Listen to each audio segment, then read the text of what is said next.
Yesu ashimwe ndabashuhuje mu izina ry'umwami wacu Yesu Kristo. Imana iduha umugisha hamwe, Imana ishimwe twongeye kuduha uyu mwanya ngo tuganire, tugirane inama kubw'urugendo twatangiye rugana mu gihugu cyo mu ijuru. Imana ishimwe cyane. Hanyuma rero bene data, murabizi neza yuko ikoranabuhanga riri kugenda rizamuka cyane pe. Hari ibintu byitwa AI, ni ukuvuga ni ikoranabuhanga nyine. Hari n'igihe bashyira umuntu hariya akavuga akanyeganyega ukagira ngo ni umuntu ariko kandi atari umuntu. Hari ibintu nyine bakoze mu ikoranabuhanga ryarazamutse cyane. Niyo mpamvu numvise nabibabwira ko Australia yabaye iya mbere mu isi yafashe icyemezo cyo kubuza abana batarageza ku myaka 16, ni ukuvuga umwana wese uri munsi y'imyaka 16 ntabwo yemerewe gukoresha izi mbuga. Ni ukuvuga bararebye basanga byangiza mu mutwe w'umwana, kubera iri koranabuhanga nyine ryateye imbere cyane. Abana ntabwo bazi kumenya niba ari ibintu biri reyere, niba ari ibintu biriho, cyangwa niba ari ibintu by'ibifeka, ari ibintu abantu bakoze. Noneho baba bari ku ikoranabuhanga bakaba baba kuri kontakite n'umuntu, bagirana ubumwe n'ibintu bitari abantu, bakigana bagashaka gukora ibyo bari kubona, nyamara atari abantu barimo kubikora, ahubwo ari ibintu byo mu ikoranabuhanga. Ni ibintu bifite ubwenge buhanitse cyane, ariko abayobozi bararebye basanga niba badafata icyemezo urubyiruko ruraza kwarara mu gihe kiri imbere, baraza guhomba cyane. Igihugu kirajya mu kaga kuko kiri buze gutakaza abantu. Imana ishimwe cyane rero yuko aba bayobozi rwose bafashe icyemezo gikomeye ariko cyiza rwose. Hanyuma ikoranabuhanga bahagaritse ni izi ngizi zitwa Facebook, YouTube, Instagram, WhatsApp, TikTok, WeChat, Messenger, Snapchat, Discord n'ibindi ngiye harimo n'ibindi ntazi. n'ibingibi byose ntabwo mbifite ngewe muri fone, ariko nzi ko hari abandi babifite. Ndagushimye Mana, ndagushimye ko uri umubyeyi wacu, uri umukiza wacu, uri umurengezi wacu, uradukunda, ukunda n'abana bacu, kandi wadusezeranije ko umugisha ari uwacu n'abazadukomokaho mwami. Niyo mpamvu udaceceka, uhora utuburira uko bwije uko bukeye. Ndagushimye rero ko n'uyu mwanya uduhaye, ndakwinjiza kugira ngo bigirire umumaro ababyumva Mana. Ari abana ubazinukishwe ibyo udashima, ubakundisha ibyo ukunda, ubangisha ibyo wanga. Ari ababyeyi natwe uduha ubwenge Mana. Urakoze mbisenze nizeye mu izina rya Yesu Kristo umwami wacu, amen. Bene data, ibintu byose maze kubabwira n'ibindi ntashobora kuba navuze, ni ukuvuga ngo Australia yafashe icyemezo cyo kubistopinga, byo kubuza ngo abo bana ntibemerewe kubikoresha. Australia yabaye iya mbere yo gufata icyo cyemezo, ariko n'ibindi bihugu byinshi byo mu Burayi byarafashe icyo cyemezo, byageze ikirenge nabo mu cya Australia. Babonye ko icyemezo bafashe ari icyemezo cyiza. Harimo nk'Ubufaransa, harimo Ubwongereza, harimo za India, harimo za China, harimo za Brazil, ibihugu byinshi barimo baragenda bafata icyo cyemezo cyo kurimita, cyo gushyiraho umupaka ku rubyiruko, ku bana batoya, kugira ngo be kwangirika mu mutwe. Ikintu cya mbere cyatumye bafata icyo cyemezo ni uko babonye ko byangiza mu mutwe w'abana. Icya kabiri ni umutekano, byo natangiye mvuga by'umutekano w'abana. Ugasanga abana bagiranye ubumwe n'abantu b'abagome, ijambo nagiye gukoresha ndaryihoreye, ariko ugasanga bagiranye ubumwe n'abantu b'abagome, cyangwa bagiranye ubumwe n'ibindi bintu bitari abantu nyine. Ugasanga umutekano wabo ugiye muri danger, umutekano wabo ugize ikibazo.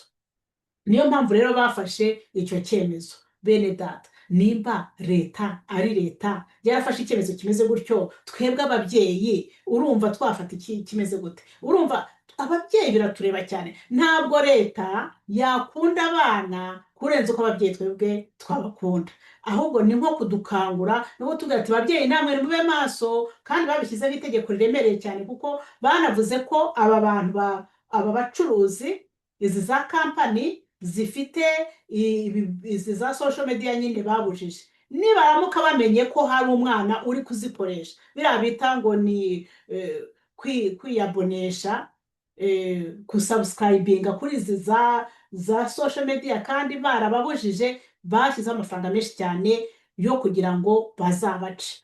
Iri tegeko barishyizeho umwaka ushize mu kwa 12, ariko igitumye mbivuga ni uko muri uyu mwaka bongeye bararivugurura, noneho bongera n'igihano, bongereye igihano cy'abantu bazacibwa amafaranga, aya makampani bazabaca amafaranga arengeje nibaramuka bamenye yuko hari umwana uri munsi y'imyaka 16 uri gukoresha ibyo bintu byabo.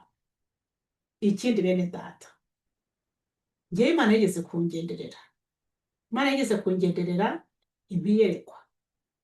Niyo mpamvu numvise nanone ngomba rwose kubibabwira pe, numvise ngomba kongera kubivuga kuko Imana hari icyo yigeze kubimbwira. Hashize igihe, hashize imyaka ntibuka neza, kereka nongeye kujya gusesengura nkarebamo, ariko hashize imyaka. Arabona bibwiye, murabizi nimbivuga murumva ko mwebwe mwigeze kubyumva, harimo ababyumvise harimo n'abatarabyumvise, ariko numvise ngomba kongera kubivuga.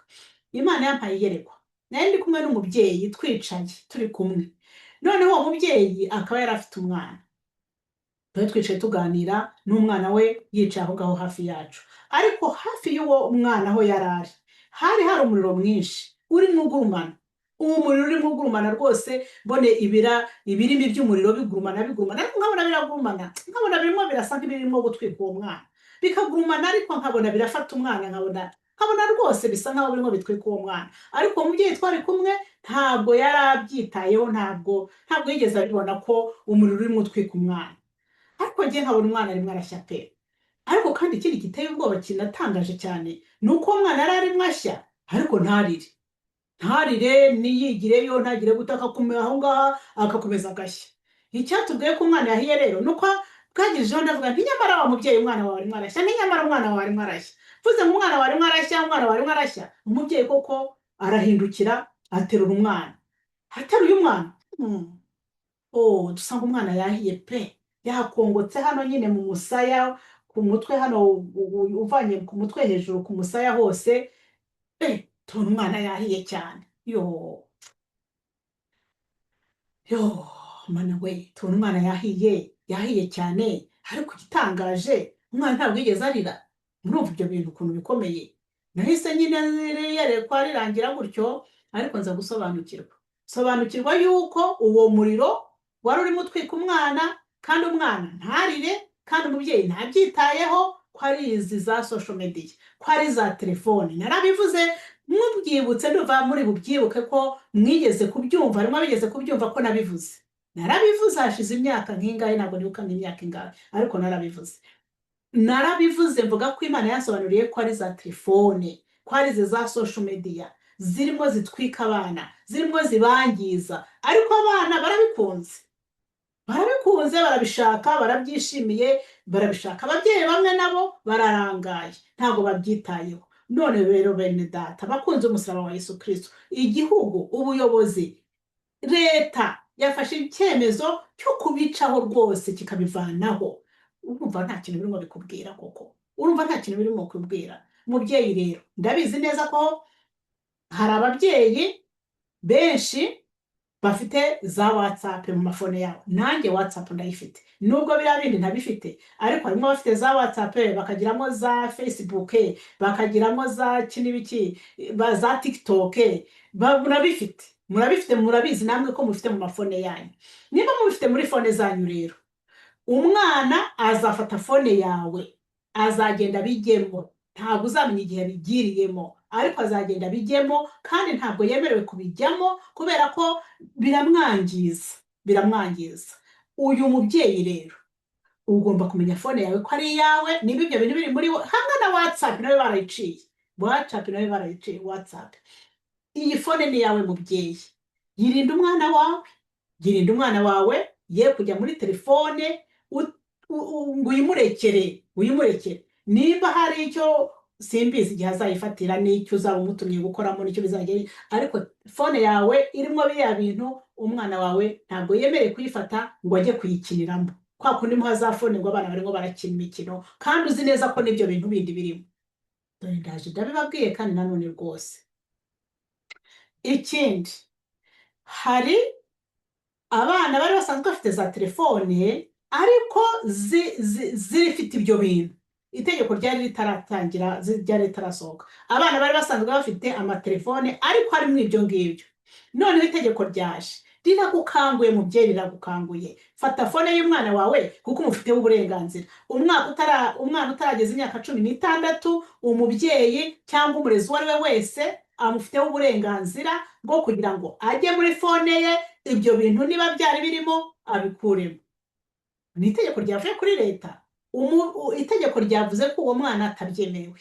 Niba uri umubyeyi cyangwa uri umurezi, ni wowe ushinzwe uwo mwana, ni wowe urimo umurera, ufite uburenganzira, ufite itegeko ryo kugira ngo ujye muri telefone y'uwo mwana bya bintu byari birimo ubivanemo.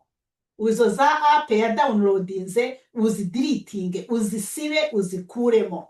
Ni icyo cyemezo, niyo nama nari nkuzaniye rwose pe, niyo nama nari nkuzaniye. Niba utari ubizi kugira ngo noneho ubimenye. None se niba leta izahana ariya makampani aramutse amenye yuko uyu mwana utarageza ku myaka 16 arimo akoresha ibi bicuruzwa byabo, bakabahana, wowe urumva mubyeyi bitakureba koko? Urumva bitakureba? Birakureba cyane. Numara kubisiba rero ushobora kuvuga uti ninyifata se fone nkabikuramo nkabisiba, ntazongera kubisubizamo. Ntabwo azongera kubisubizamo. Uti kubera iki? Ntabwo azashobora kubisubizamo kubera ko bazamubaza icyemezo cy'imyaka ye kugira ngo akunde ashyiremo izo za app muri fone. Bazajya bamubaza icyemezo cy'imyaka, bazajya bagenzura barebe ko uwo muntu arengeje imyaka 16, niho azashobora gushyiramo ibyo bya TikTok, bya Messenger, bya biki. Ntabwo yashobora kubishyira muri telefone batabanje kugenzura imyaka ye, kuko nababwiye yuko itegeko rihana izi kampani zizaboneka ko ziri gukoresha abana batagejeje ku myaka 16. Uyu mwaka ndimo mvuga uyu mwaka wa 2026. Noneho amafaranga babaciye bayongereye cyane, n'amafaranga y'ikirenga menshi cyane pe, ku buryo rero za kampani nazo ntabwo zizaba maso, ntabwo zizajya zibigenzura. Zizajya zibigenzura. Babyeyi rwose mubyitwararike, mubirebe. Reka mbabwire ijambo ry'Imana, dusome n'ijambo ry'Imana. Ni byiza burya no gusoma ijambo ry'Imana. Reka dusome n'ijambo ry'Imana riri mu Befeso ibice 6 umurongo wa 12. Turasoma n'uwa 13. Abefeso ibice 6 umurongo wa 12 haravuze ngo kuko tudakirana n'abafite amaraso n'umubiri, ahubwo dukirana n'abatware, n'abafite ubushobozi, n'abategeka iyi si y'umwijima, n'imyuka mibi y'ahantu ho mu kirere.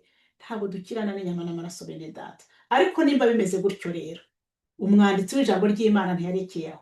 Ku murongo wa 16 avuze ngo nuko rero niba bimeze gutyo, niba dukirana n'iyi myuka mibi y'ahantu ho mu kirere, cyangwa se ahantu ho mu ijuru, hamwe niho bavuga, ariko aho hejuru bavuga, mu ijuru bavuga, ni mu kirere, ni hari hejuru nyine. Ngo nuko rero niba bimeze gutyo, tukaba tutarwana n'abafite inyama n'amaraso, turwana n'imyuka mibi, ngo nuko rero dutware intwaro z'Imana. Imana ishimwe cyane. Dutware intwaro z'Imana. Aba bana batoya ntabwo bafite ubushobozi bwo gutwara izo ntwaro z'Imana, ntabwo babifite, ntabwo bafite ubwo bushobozi. Ariko twebwe abakuru, twebwe ababyeyi, twebwe tubarera, ni twebwe tuzitwara, ni twebwe tuzikoresha, noneho tukababera maso. Imana ishimwe cyane. Tubabere maso, kuko abana ntabwo barashobora kugira ngo bafate izo ntwaro, ntibarashobora kumenya kwirinda. Reka mvuge gutyo, ntibarashobora kumenya kwirinda, ntibarashobora kumenya kurwana urwo rugamba nk'urwo we warwana, nk'urwo ngewe narwana. Aba bana ntabwo barashobora kumenya kwirinda. Niyo mpamvu mwibuka yaryayereko Imana yampaye, umwana yarashyaga ariko ntarire. Umwana yarashyaga ariko ntahunge, agakomeza kwiyicarira.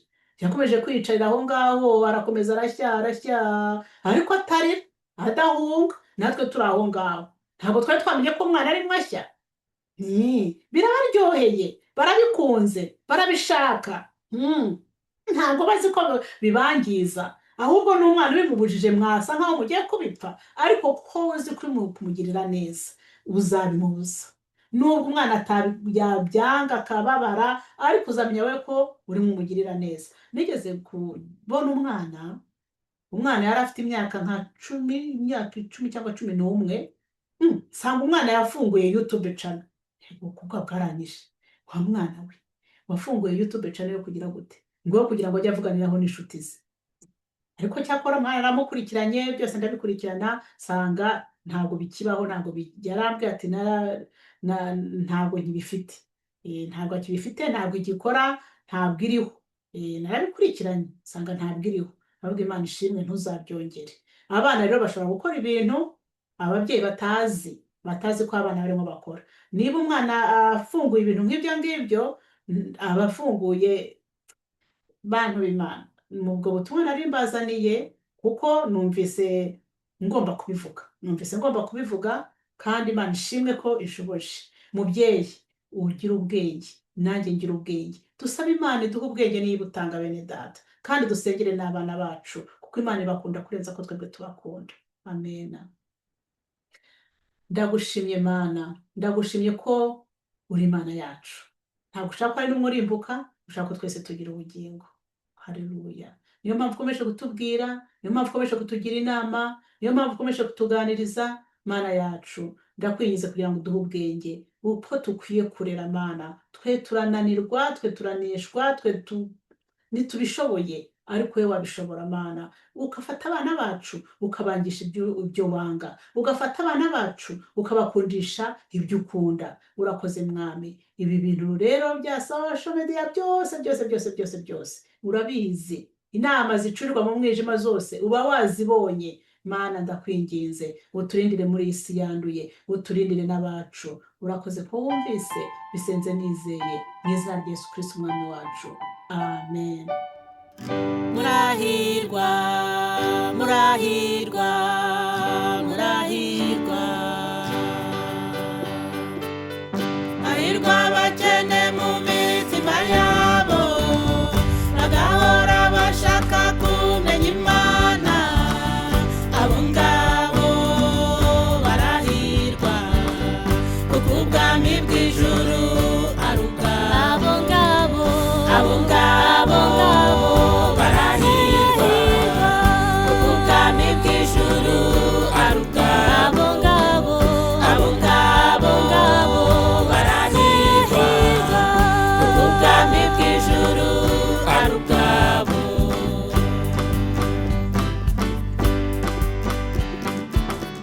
Hahirwa abafite inzara n'inyota, bagasenga iteka binginga Imana. Abo ngabo bazahazwa, n'ukuri bazahazwa n'Umwuka Wera.